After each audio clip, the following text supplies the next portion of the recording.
앞을 보시고 우리 말씀의 제목은 우리 큰 소리로 한번 읽습니다. 자, 말씀의 제목 읽겠습니다. 시작. 하나님이 이루시기에 오래 참을 수 있습니다. 아멘. 하나님이 이루시기에 오래 참을 수 있습니다 라는 제목으로 말씀을 증거하도록 하겠습니다. 오늘도 주일 예배에 동참하신 우리 모든 믿음의 가족들을 축복합니다. 아멘. 오늘도 선포되는 말씀을 통해 우리를 향하신 주의 음성을 들으시고 아멘으로 화답하셔서 말씀으로 치유하시고 회복하시는 하나님의 은혜 충만히 누리시길 축복합니다. 아멘. 자, 드디어 오늘부터 1박 2일 동안 우리 중고청 여름 수련회가 진행됩니다. 우리 자녀들이 우리 수련회를 통해서 하나님을 뜨겁게 만나고 구원의 기쁨을 회복하고 부르심의 소명을 얻도록 여러분 오늘부터 내일까지 간절히 기도해 주시길 바랍니다. 아멘. 자, 올해 우리 교회의 목표는 성령님과 동행하며 열매 맺는 교회가 되는 것입니다. 여기서 열매를 맺는다는 것은 삶의 변화를 의미해요. 다시 말해 우리가 구원받은 하나님의 자녀라면, 그래서 주님의 영이신 성령이 우리 안에 거하신다면 우리의 삶은 반드시 변화되어야 합니다. 이전과 같은 삶을 살 수가 없지요. 주님의 영이신 성령이 거하셨기에 우리의 삶이 주님처럼 변화되어야 마땅한 거예요. 그래서 바울은 성령 받은 자, 구원받은 자의 변화에 대해서 구체적으로 9가지의 열매를 들어서 설명을 한 것이죠.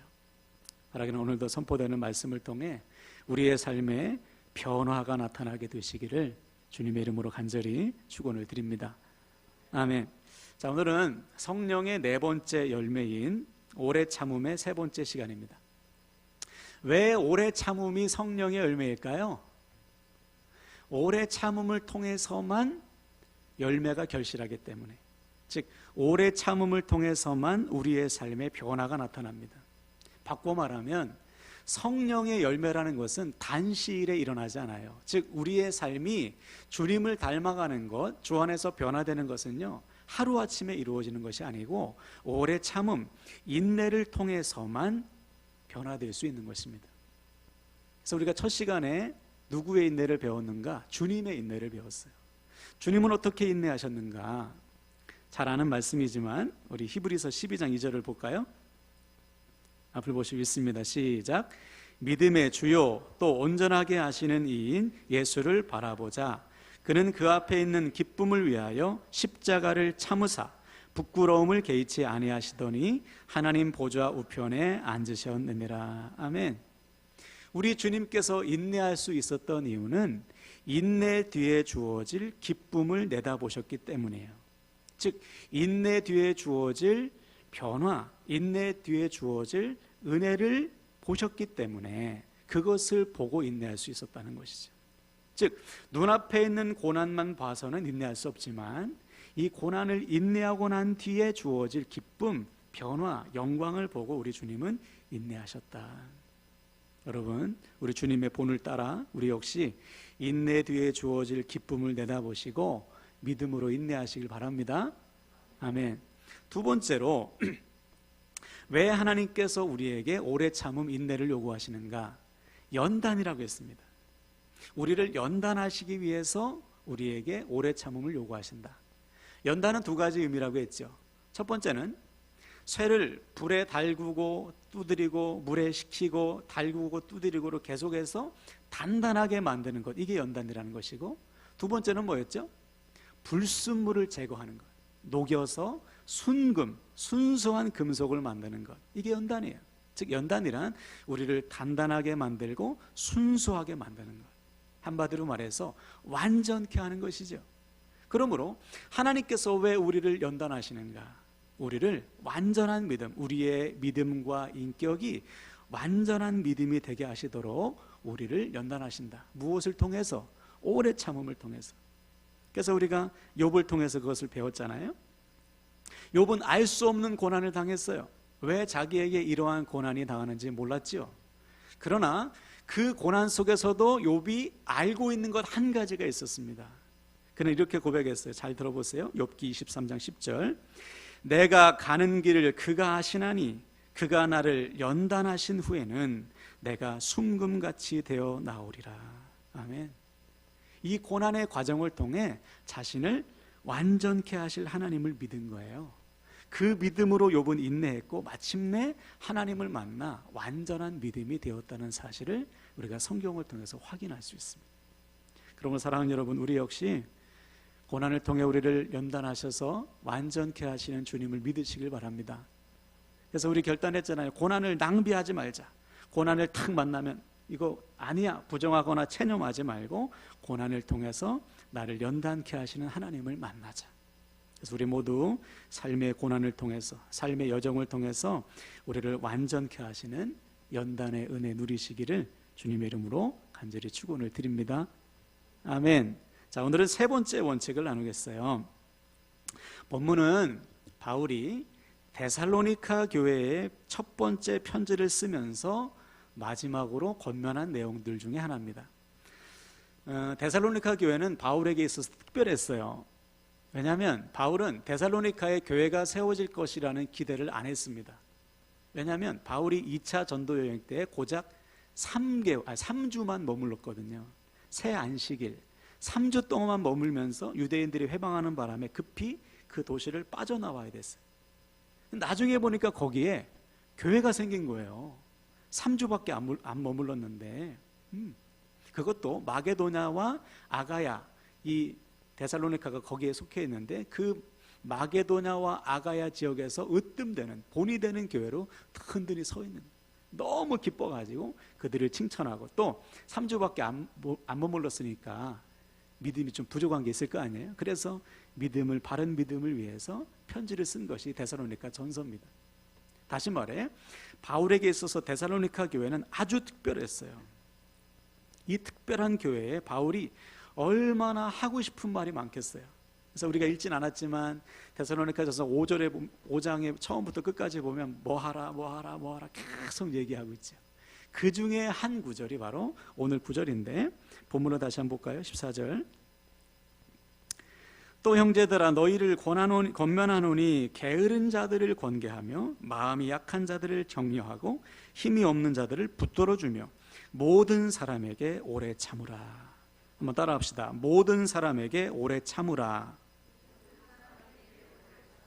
그렇죠. 바울은 교회를 향해 여러분 모든 사람에 대해 오래 참으세요라고 명령합니다. 여기서 말하는 모든 사람은 모든 유형, 모든 종류의 사람을 말해요. 우리 교회도 보면 우리 교회 안에 똑같은 사람 하나도 없죠. 다 달라요. 교회만큼 다양한 사람들이 모인 공동체는 없어요. 믿음의 성향과 수준이 다 달라요. 삶의 기질이 다 달라요. 사람마다 성격도 다 달라. 나이도 다르고 출신 배경도 다르고 배운 것 다 달라. 이 다양한 사람들이 모여서 하나의 공동체를 이루는데, 여기서 가장 중요한 것 중에 하나가 뭐냐? 오래 참는 거라는 거예요. 서로에 대해서 오래 참을 때 공동체가 든든히 선다는 것이죠. 자, 그러면서 바울은 오늘 본문에 보니까 몇 가지 유형의 사람들을 소개하고 있습니다. 세 가지 유형의 사람인데, 첫 번째는 누구였어요? 게으른 자들을 권계하며, 게으른 자들을 소개합니다. 여기서 게으른 자라는 것은 헬라어로 아탁토스라는 단어인데, 이 단어는 대열에서 벗어난이란 뜻이에요. 군대 용어입니다. 군대는 그 명령과 규칙에 의해서 되는 거 아니에요? 죄송해요. 저 9주밖에 안 갔다 와서 군대 얘기하면 좀 그런데 훈련 받을 건 다 받았어요. 아무튼 군대 용어인데, 이 아탁토스라는 것은 군대의 규율을 버리고 명령을 따르지 않는 것을 말해요. 다시 말해 공동체 안에 공동체의 질서를 따르지 않고 공동체를 분열시키는 사람입니다.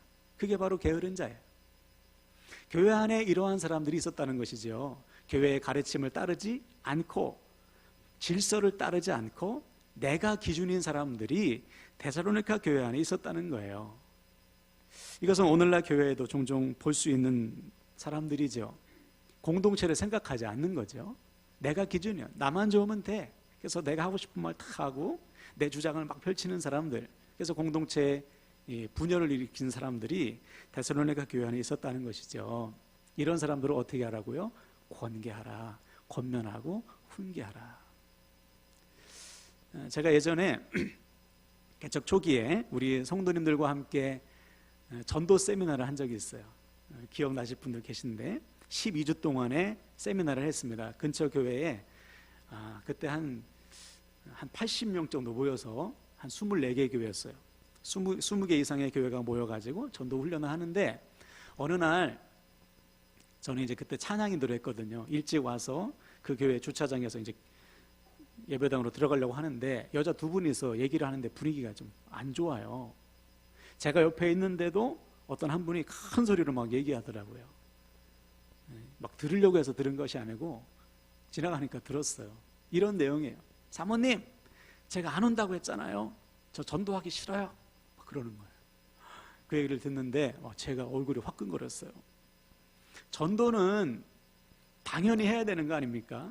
그렇죠? 구원받은 자라면, 성도라면 사명을 받았으니까. 그런데 나는 전도하기 싫은데 억지로 사모님이 끌고 왔다는 거예요. 그래서 사람들이 보는 앞에서 막 사모님한테 큰 소리 치는 거예요. 그 얘기를 들으면서 생각했어요. 야, 우리 교회에 저런 성도 없길 망정이지. 저게 얼마나 힘들까, 목사님. 그런데 더 대단한 것은 그 사모님이 그 얘기를 다 들으면서 권면하는 거예요. 아이고, 집사님, 알지. 그래도 한번 들어봐. 괜찮아. 너무 은혜를 받을 거야. 하나님께서 집사님 귀하게 쓰실 거야. 막 그 얘기를 들으면서 계속 권면하는 거예요. 그래서 참 대단하시다 생각했는데 결국 12주의 세미나를 다 마치더라고요. 그 두 분이. 여러분, 사람을 권면하는 거 참 힘들어요.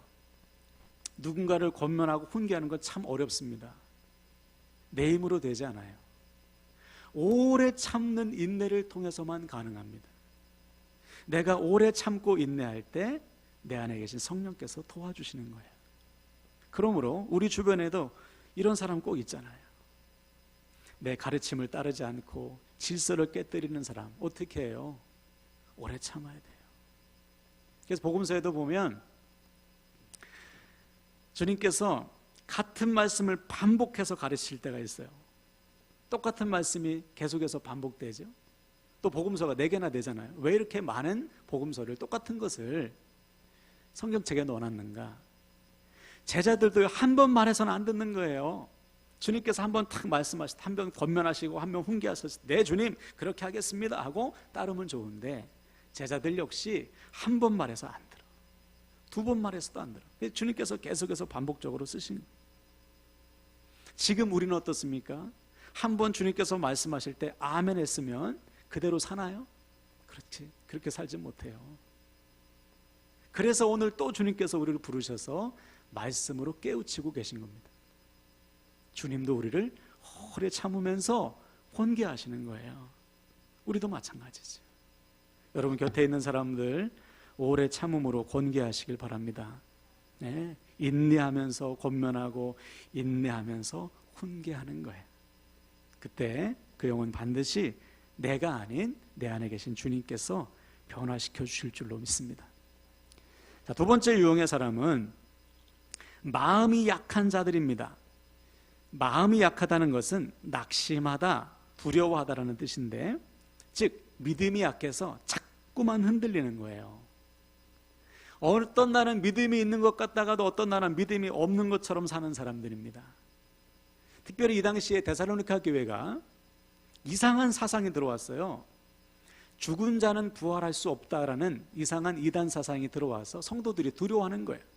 가뜩이나 매일 성도들이 믿음 때문에 고난당하고 때로는 죽임을 당하는데, 내가 이 믿음을 지키는 것도 어려운데 혹시 믿음 지키다가 나 죽으면 나 부활 못하면 어떡하나, 이렇게 성도들이 믿음이 흔들려요. 구원의 확신도 없고 믿음으로 사는 삶에 대해서 두려워하고 있는 거예요.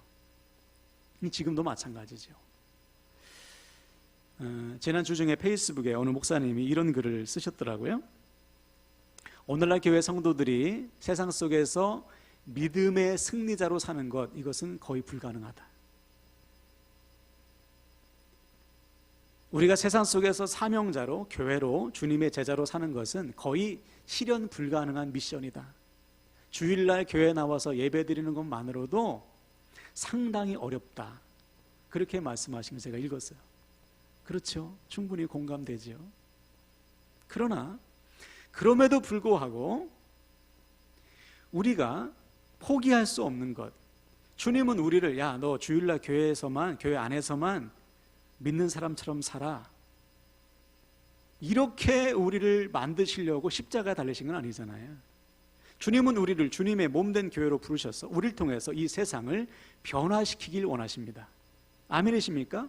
이 땅에 하나님의 나라를 이루시는데 우리를 통해서 이루시겠다는 거예요. 할렐루야. 그러므로 우리는 절대로 교회 안에서만 믿는 자로서 사는 수준에 머무를 수 없는 것이죠. 반드시 세상에 나아가 세상 속에서 주님의 제자로, 증인으로 이 땅을 하나님의 나라로 만드는 삶에 우리의 삶을 헌신한 사람들이에요. 그러므로 믿음이 연약해서 자꾸만 넘어지고 믿음으로 사는 삶에 대해서 두려워하는 자가 있다면 어떻게 해야 되는가? 오늘 바울은 명령했어요. 격려하라. 격려해줘라. 그가 다시 믿음을 회복하고 일어설 수 있도록 격려해 주어라. 언제까지? 오래 참으면서. 그럼 혹시 여러분 주변에 믿음이 약해서 자꾸만 믿음이 무너지는 자가 있다면 오래 참으면서 격려해 주시기 바랍니다. 그 격려로 그 영혼 반드시 온전히 세워질 줄로 믿습니다. 아멘. 자, 세 번째, 마지막 유형의 사람들은 바울은 힘이 없는 자들이라고 했어요. 여기서 힘이 없다는 것은 영적으로 약하고 유혹에 쉽게 넘어가는 사람을 말합니다. 데살로니가 교회 안에 아직도 영적으로 약해서 죄의 유혹에 넘어지는 사람들이 있었다는 거예요. 제가 예전에 전도사 시절에 청년부를 잠깐 맡은 적이 있는데 청년부 한 형제가 전도사님 상담 좀 해주세요. 그래서 왜 그래? 그랬더니 자기가 수련회 때 은혜를 받았을 때요. 수련회 때 은혜를 받고 하나님 앞에 결단했답니다. 하나님, 제가 은혜 받고 하나님께서 기뻐하신 것이 무엇인지 생각하니까 저 술, 담배 끊을게요. 술, 담배를 했던 것이죠. 아무래도 하나님께서 술, 담배 하는 거 기뻐하지 않을 것 같아서 내가 오늘부터 은혜 받았으니 금주 금연하겠습니다. 하나님 앞에 결단했다는 거예요. 그런데 이 결단이 몇 달 못 갔다는 것이죠. 직장 생활 하는데 회사 다니면서 회식하면 상사가 술을 권하는데 안 받을 수 없고, 또 일을 하다 보면 막 스트레스 받을 때 흡연을 하고 싶은 막 욕구가 너무 센 거예요. 그래서 결단이 자꾸만 무너지는 거예요. 자, 이때 제가 뭐라고 했겠어요? 야, 너 왜 이렇게 의지가 없냐? 또 그 술, 담배도 못 끊으면서 무슨 신앙생활 한다고 그러니 너 안 되겠다. 제가 이랬을까요? 아니죠. 아무개 형제, 나도 그랬어. 그럴 수 있지. 하나님께서 기뻐하신 일을 결단했으니 포기하지 말고 계속해서 노력해봐. 기도해봐. 나도 기도할게. 이렇게 붙들어줬어요. 왜 그랬을까요? 진짜 저도 그랬으니까. 진짜 저도 그랬어요. 여러분, 한번 결단한 거 그대로 순종하는 게 쉽나요? 그런 분 계십니까? 여기 우리 성도들 가운데? 아무도 없을 거예요. 결단이 꺾이고 부서지고 자빠질 때가 한두 번이 아니죠. 그때마다 주님께서 우리에게 뭐라고 말씀하십니까? 야, 조 목사, 너 안 되겠다. 넌 자격 미달이야. 넌 끝이야. 이것이 마지막 기회야. 그렇게 말씀하신 적이 없어요. 넘어졌구나. 다시 일어나 보자. 우리의 손을 붙잡아 주시고 다시 일으켜 주시는 분이 우리 하나님이시잖아요. 그러므로 우리도 우리 곁에 믿음이 연약해서 죄의 유혹에 넘어지는 자들을 우리 어떻게 해야 됩니까? 바울은 명령하고 있어요. 한번 따라할까요? 붙들어 주어라. 네, 붙들어 주라는 거예요. 언제까지? 오래 참으면서 그 영혼이 우뚝 설 때까지, 넘어지지 않을 때까지, 죄와 싸워 이길 때까지 서로 붙들어 주어라. 이 세 가지 유형을 바울이 우리에게 말하면서 오래 참으라고 하는 거예요. 한번 정리해 볼까요? 교회 안에서 게으른 사람, 즉 교회의 질서와 공동체의 가르침을 따르지 않고 혼란스럽게 하는 자들은 오래 참으면서 권계하고, 믿음이 약해서 자꾸만 낙심하고 믿음으로 사는 삶을 두려워하는 사람들은 오래 참으면서 격려해주고, 아직 믿음이 약하고 죄의 유혹에 넘어지고 자빠져서 자꾸만 옛 삶으로 돌아가는 사람들은 오래 참으면서 붙들어 주어라. 다시 말해, 내가 참을 수 없는 사람들, 모든 사람들에 대해서 오래 참아주라. 그때 우리가 속한 공동체가 바로 선다는 거예요. 자, 그렇다면 여기서 우리는 또 아주 중요한 질문을 해야죠. 제가 설교 시간에 질문을 자주 하죠. 여러분, 신앙생활은 질문하고 답하는 삶의 연속이에요. 내가 하나님 앞에 질문하고 하나님께서 주시는 답을 얻어서 살아갈 때 우리의 믿음은 성장하고 성숙하게 됩니다. 자, 질문. 그럼 우리는 어떻게 할 때 모든 사람에 대해서 오래 참을 수 있을까? 그냥 오래 참아야지 해서 되나요? 안 돼요. 작심삼일이에요. 내 입으로는 참을 수 없어요. 오늘 본문의 바울은 태생적으로 오래 참는 기질로 태어났을까요? 그렇지 않아요. 바울도 오래 참을 수 없을 때가 많았을 거예요. 근데 어떻게 해서 바울은 다른 사람도 아닌 모든 사람에 대해, 내가 도무지 참을 수 없는 사람에 대해서 오래 참는다고 할 수 있을까? 오늘 본문에서 바울은 정확한 답을 주고 있습니다. 24절을 볼까요? 본문 24절 제가 읽겠습니다. 너희를 부르시는 이는 미쁘시니 그가 또한 이루시리라. 아멘. 한번 따라할까요? 그가 또한 이루시리라. 바로 이거예요. 바울이 모든 사람에 대해 오래 참을 수 있었던 이유, 그것은 미쁘신 하나님을 믿고 하나님께서 이루실 것을 믿었기 때문입니다. 하나님께서 이루실 것을 믿었기에 나는 하나님을 바라보고 오래 참는 것뿐이에요. 네. 우리의 인생이 정확한 답이 주어진다면 너무 좋죠. 근데 살아보신 분, 우리 찬율이도 마찬가지예요.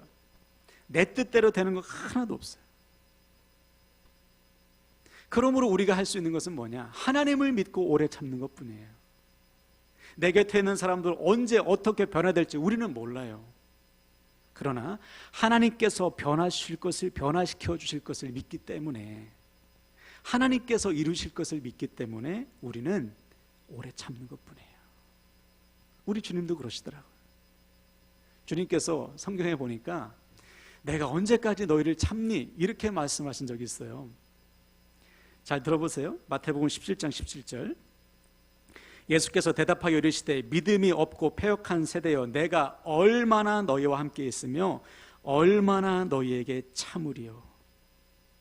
우리 주님도 도무지 믿음이 자라지 않는 제자들을 보고 내가 언제까지 너희를 참을 수 있느냐, 도무지 참을 수 없을 정도로 화가 나신 적이 있어요. 근데 주님께서 제자들을 포기하지 않으시고 끝까지 참으셨던 이유는 하나님 때문이죠. 하나님께서 이루실 것을 믿으셨기 때문에 주님은 제자들을 끝까지 참으신 거예요. 우리도 마찬가지예요. 사랑하는 여러분, 우리 앞에 있는 모든 사람들을 오래 참으시길 바랍니다. 그 사람 바라보면 참을 수 없어요. 그러나 그 사람을 변화시키실 하나님을 믿는다면 우리도 주님처럼 오래 참을 수 있는 것입니다. 그럼 오늘 시간 말씀을 마무리하는데요, 그럼 오늘 본문의 바울처럼 미쁘신 하나님께서 마침내 이루실 것을 믿으시고 모든 사람에 대해 오래 참으시길 축복합니다. 오래 참으시면서 권계하세요. 오래 참으면서 격려하시고 오래 참으면서 붙들어 주세요. 그때 반드시 하나님께서 하나님의 때에 이루어 주실 줄로 믿습니다. 아멘. 우리 서로에게 옆 사람에게 이렇게 축복하고 말씀을 마치겠어요. 하나님께서 이루실 것을 믿고 오래 참읍시다. 하나님께서 이루실 것을 믿고 오래 참읍시다. 아멘, 아멘.